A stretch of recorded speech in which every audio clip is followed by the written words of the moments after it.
MI10 Prime display மாற்றணும். So இதோடைய strip பாருங்கள், சப்பு ஸ்ட்ரிப்பு மெயின் ஸ்ட்ரிப்பு 2 வருது. சார்ஜிங்க்கு தனியாக இதுவும். ஸோ மெயினாக இதுலேயே சேர்ந்து வந்துடுது.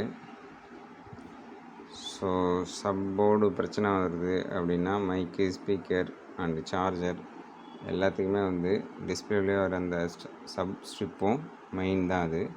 ஸோ நம்ம பிரிப்போம் அதை. ஸோ டோர் வந்து பேஸ்டிங் டைப்பு. இதை ஓப்பன் பண்ணிவிட்டு அதுக்கப்புறம் நம்ம கேஸ் ஓப்பன் பண்ணணும். ஸோ ப்ளோயர் வச்சு ஹீட் பண்ணி நம்ம எடுக்க போகிறோம். Redmi 10 Prime பார்த்துட்ருக்கோம். So sub strip main strip இது வரைக்கும் பாருங்கள். ஸோ சப்போர்டுக்கு எல்லா கனெக்ஷனும் டிஸ்பிளேலேருந்து தான் வருது. பேட்ரி நம்பர்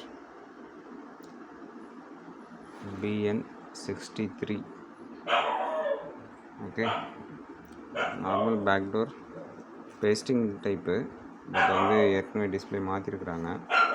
ஸோ அப்பயே வந்து அந்த சைடில் உள்ள பெயிண்டிங் போயிருக்கு.